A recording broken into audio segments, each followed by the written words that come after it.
मुंबई शहर के आक्रोली गांव के तंग कॉलोनी के एक घर में ज़ोर ज़ोर से किसी के चिल्लाने की आवाज़ आ रही थी और साथ ही किसी बच्चे की रोने की आवाज़ आ रही थी, जो शायद मार खाने की वजह से रो रही थी।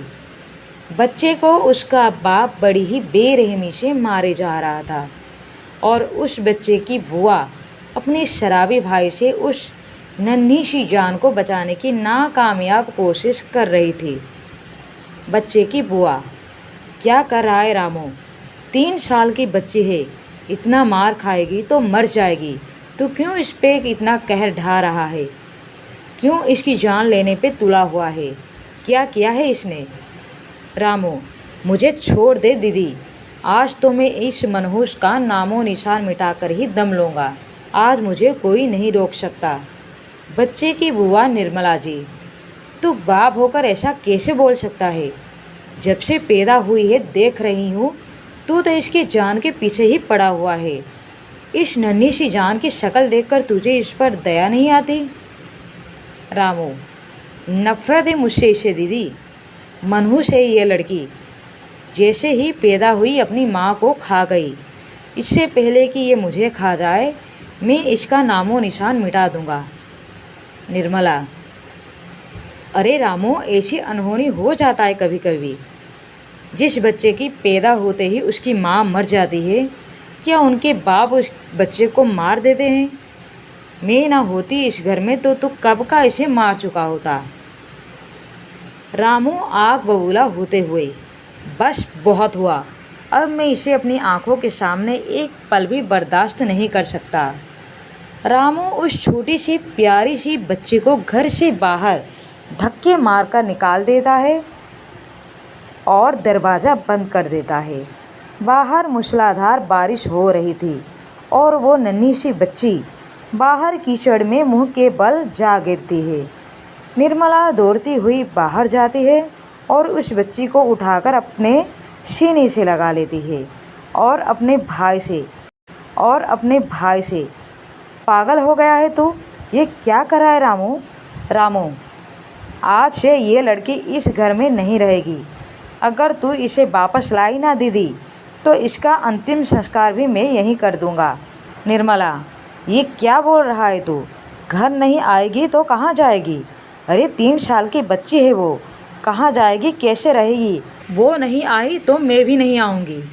रामू आग बबूला होते हुए, ठीक है, तू भी मत आ, कहता हुआ घर का दरवाज़ा बंद कर देता है। निर्मला दरवाज़ा खूब खटखटाती है पर रामू दरवाज़ा नहीं खोलता।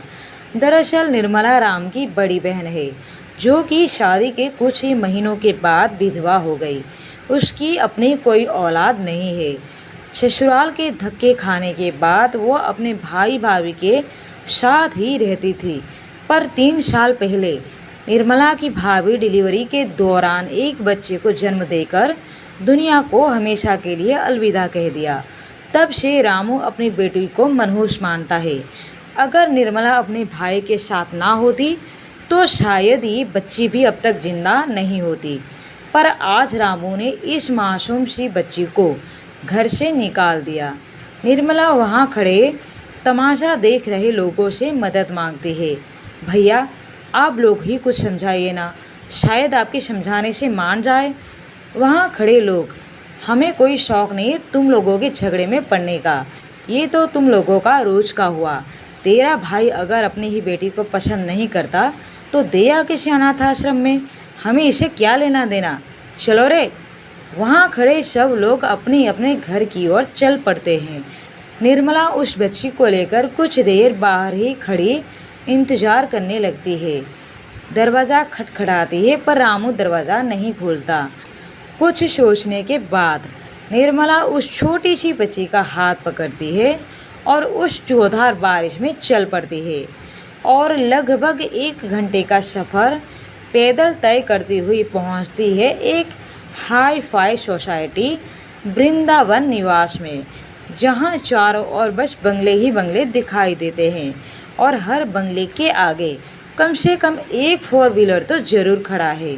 यहाँ बिना इजाज़त के परिंदा भी पर नहीं मार सकता, लेकिन निर्मला कभी भी आ जा सकती है, क्योंकि वो यहाँ कुछ घरों में काम करती है। निर्मला को इतनी देर रात तेज बारिश में देख चौकीदार, अरे निर्मला तू इतनी रात? निर्मला, ओबेरॉय साहब के घर जाना है।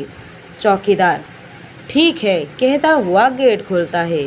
निर्मला उस बच्ची का हाथ पकड़े हुए सोसाइटी के अंदर जाती है और ओबेरॉय साहब के बंगले पर जाकर डोरबेल बजाती है। रणधीर ओबेरॉय साहब अपने कमरे में बैठकर ऑफिस का कुछ कामकाज कर रहे थे, जबकि उनकी पत्नी रागिनी जी सोफे पर बैठी हुई मोबाइल पर ब्यूटी टिप्स देख रही थी कि घर का डोरबेल बजता है। रणधीर जी अपनी पत्नी रागिनी से, इस वक्त कौन आया होगा? रागिनी, पता नहीं, चलो देखते हैं। दोनों दरवाजे की ओर चल पड़ते हैं। दरवाजे पर लगे हुए छोटे से छेद से बाहर की ओर देखते हैं कि बाहर तो निर्मला खड़ी है। रागिनी अपने पति रणधीर जी से, ये तो कामवाली बाई है, इतनी रात को यहाँ क्यों आई है? रणधीर जी, होगा कुछ काम, तुम दरवाज़ा खोलो, तुम बात करो, मैं जाता हूँ, मुझे अभी बहुत काम है। रणधीर जी अपने कमरे की ओर चले जाते हैं। रागिनी जी दरवाज़ा खोलती है और देखती है कि सामने निर्मला एक छोटी सी प्यारी सी बच्ची को लिए खड़ी थी। एक गोरी चिट्टी सी बच्ची जिसकी नीली नीली आंखें, घुंघराले बाल और पिंक कलर का फ्रॉक पहना हुआ था जो कि उसके घुटनों तक आ रहा था।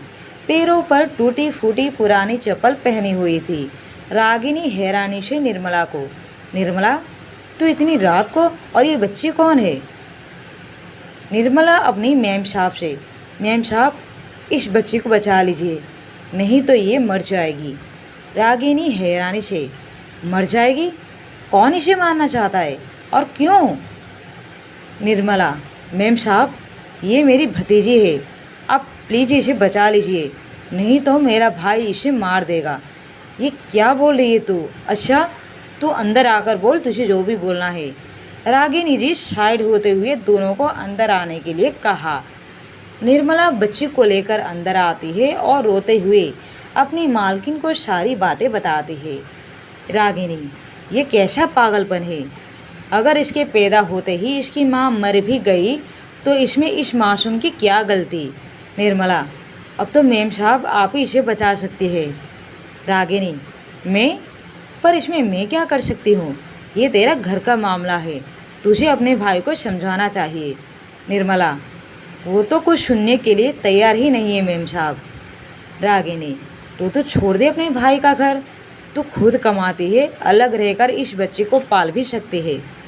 निर्मला, लेकिन मेम साहब मैं इतना भी नहीं कमाती कि अलग से कोई किराए का घर ले सकूं और 2 जन का गुजर बसर कर सकूं। रागिनी एक लंबी सी सांस छोड़ते हुए, तो तुम मुझसे क्या चाहती है? निर्मला, मेम साहब आप बस कुछ दिनों के लिए इस बच्चे को अपने पास रख लीजिए, मैं अपने भाई को समझा बुझाकर वापस जल्द से जल्द इसे ले जाऊंगी। रागिनी, ये तो क्या बोल रही है? मैं कैसे इस बच्चे को रख सकती हूँ? मैं अपने ऊपर कोई जवाबदारी नहीं लेना चाहती। तुम्हारा घरेलू मामला है, तुम आपस में समझो, मैं बीच में नहीं पड़ना चाहती। निर्मला, मेम साहब हम आपके पैर पड़ते हैं, हमारे पास कोई और रास्ता नहीं है, आपका बड़ा एहसान होगा मुझ पर, दया कीजिए। आप एक अच्छे इंसान हैं और बड़ी ही उम्मीद के साथ मैं आपके पास आई थी। रणधीर जी अपने कमरे के दरवाजे के पास खड़े खड़े दोनों की बातें सुन रहे थे। रणधीर जी रागिनी के पास आते हैं और रागिनी से, रागिनी रख लो ना इस मासूम को, क्या तुम्हें इस बच्ची पर दया नहीं आती? रागिनी, आते हैं रणधीर, पर हम किसी और का बच्चा अपने पास कैसे रख सकते हैं? हम क्यों अपने सिर पर जवाबदारी लें? निर्मला रणधीर जी को देखते हुए, साहब आप ही को समझाइए ना मेम साहब को। रणधीर जी रागिनी जी से, कुछ दिनों की तो बात है रागिनी, रख लो ना। रागिनी बच्चे की ओर देखती है जो कि टुकुर टुकुर उन्हें ही देख रही थी। निर्मला बच्ची से, देखो राशि, अभी तू मेम साहब के पास रहेगी, पर मैं तुझे जल्द से जल्द लेने आऊँगी, लेकिन तब तक रोना मत, मेम साहब को परेशान मत करना और घर के किसी भी कीमती सामान को हाथ मत लगाना। राशि हाँ में सिर हिलाती है। निर्मला राशि का हाथ अपने हाथ से छुड़ाती हुई, मेम साहब, आपका ये एहसान मैं कभी भी नहीं भूलूंगी। बोलते हुए निर्मला घर से निकल ही रही होती है कि राशि अपनी बुआ का हाथ फिर से पकड़ लेती है। बुआ, मुझे भी अपने साथ ले चलो ना। निर्मला, बेटी, अभी तो तुझे समझाया, तुझे यही रहना है। मैं कुछ ही दिनों में तुझे वापस अपने घर ले जाऊंगी। कहते हुए निर्मला राशि का हाथ अपने हाथों से छुड़ाती हुई रोती हुई वहाँ से चली जाती है। रागिनी देखती है कि राशि भीगे हुए कपड़े पहने हुए खड़ी थी। रागिनी, तू यहाँ रुक, मैं तेरे लिए कपड़े लेकर आती हूँ। शायद राजवीर का कोई कपड़ा तुझे आ जाए। रागिनी अपने बेटे राज के कमरे में जाती है और उसके कुछ पुराने कपड़े निकालती है और उसमें से एक पुरानी टी शर्ट और लोअर लेकर आती है और राशि को पहना देती है। राशि ढीले ढाले टी शर्ट और लोअर में एक गुड़िया सी लग रही थी। वो अभी भी नीली नीली आंखों से रागिनी जी को टुकुर टुकुर देख रही थी। रागिनी जी राशि के गाल पर प्यार से हाथ रखती हुई, कितनी प्यारी लगती है तू, भूख लगी है? राशि हाँ में सिर हिलाती है। रागिनी जी फ्रिज से बचा हुआ खाना निकालकर गर्म करके लाती है और राशि को देती है। राशि भूखी होने से कुछ ही सेकंड्स में अपना खाना पूरा कर देती है। रागिनी जी प्यार से पूछती है, पेट भरा? राशि हाँ में सिर हिलाती है। रागिनी जी राशि को उठाकर अपने बेटे राजवीर के कमरे में ले जाती है, जो कि इतने बड़े बेड पर अकेले सोया हुआ था। उसके बाजू में राशि को सुलाकर प्यार से थपथपाने लगती है। देखते ही देखते राशि सो जाती है। अगले दिन सुबह एक तेज आवाज़ से लड़की हड़बड़ाकर उठ जाती है और उठकर देखती है कि उसके सामने गुस्से से आग बबूला हो रहा लाल आंख किए 20-21 साल का राजवीर खड़ा है। राजवीर को देखकर राशि अपनी आँख को कोसती हुई अपने सिर पर हाथ देकर मन ही मन, हे भगवान, आज फिर से मैं 15 साल पहले की बात को याद करते करते इसी बेड पर बैठे बैठे मेरी आँख लग गई। मैं इतनी बड़ी गलती कैसे कर सकती हूँ। कहानी का ये पहला एपिसोड आपको कैसा लगा प्लीज़ कमेंट करके ज़रूर बताएं। साथ ही हर एक रीडर्स एक लाइक और एक कमेंट तो ज़रूर करें।